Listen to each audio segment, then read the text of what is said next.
Assalamualaikum warahmatullahi wabarakatuh. Waalaikumsalam warahmatullahi wabarakatuh. Selamat pagi semuanya. Saya Salisa Rani akan mempresentasikan tentang pembelahan meiosis. Sebelum itu, mari kita melakukan ice breaking, yaitu 3 kali tepuk pramuka.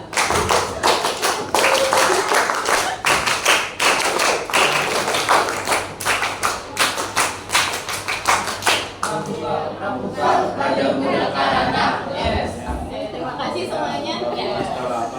Mari kita mulai dari pembelahan meiosis. Jadi pembelahan meiosis ini terbagi menjadi 2, yaitu meiosis pertama dan meiosis kedua. Nah, tiap tahapan meiosis ini terbagi menjadi 4 fase, yaitu bisa kita sebut dengan PMAT, itu singkatannya. Kan biasa orang galak, ini PMAT itu profase, metafase, anafase, telofase. Nah, tiap-tiap meiosis itu memiliki tahapan tadi yang PMAT tadi.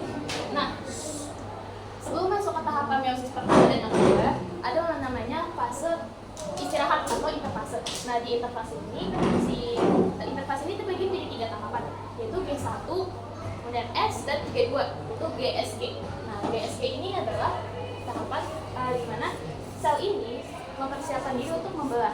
Jadi ada tahapan di mana dia memperbesar sel, dan kemudian ada tahapan di mana dia mensintesis proteinnya sehingga dia menjadi siap untuk melakukan meiosis pertama, itu profase. Kemudian kita masuk ke tahapan pertama, yaitu profase pertama. Ada namanya tahapan leptoten.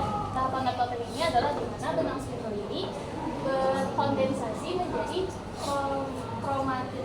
Nah, kemudian di tahapan zigoten, kromatid ini tuh akan berkondensasi itu menjadi kromosom. Kemudian ada namanya sentrosom. Tadi sentrosom ini terbagi menjadi 2, itu sentriol di zigoten. Kemudian sentriol ini itu akan menjauh ke bawah. Nah, di pakiten si kromosomnya ini saling mendekat itu seperti resleting. Jadi mereka akan saling kayak tumpuk-menumpuk itu.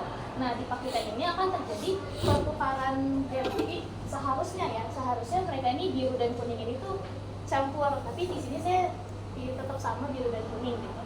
Nah, di diploiden membran selnya ini akan menghilang. Kemudian di diakinesis si kromosom yang tadi bersatu tadi yang disebut tetrat ini berpisah lagi.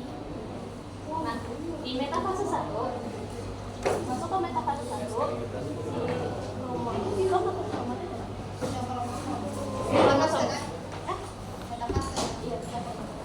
si kromosom ini tuh akan sejajar dengan namanya garis ekuator.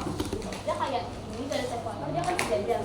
Kemudian si 2 sentrosom ini tuh akan menarik si kromosom ini berlawan arah. Jadi kayak kepisah gitu.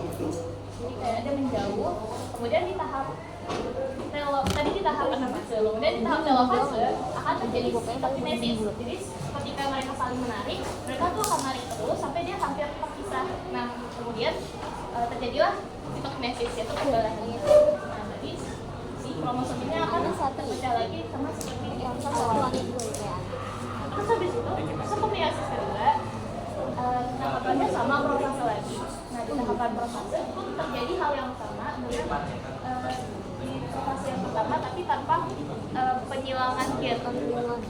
Kemudian nanti sentrosom terpecah lagi menjadi 2 sentrosom, kemudian sentrosomnya akan menjauh ke bagian bawahnya. Kemudian di tahapan metafase si 2 sentrosom ini akan berada di garis ekuator. Kemudian dia di tahapan anafase akan menjadi kromosomnya menjauh. Kemudian di tahapan telofase akan terjadi penarikan lagi di masing-masing selnya. Kemudian nanti akan terjadi sitokinesis lagi. Nah, selama tahapan ini masih disebut sebagai diploid. Kemudian sampai di tahapan telofase ini mereka akan terpecah menjadi masing-masing haploid. Jadi 2N2N, tapi di sini jadi NN. Sekian presentasi dari saya. Assalamualaikum warahmatullahi wabarakatuh.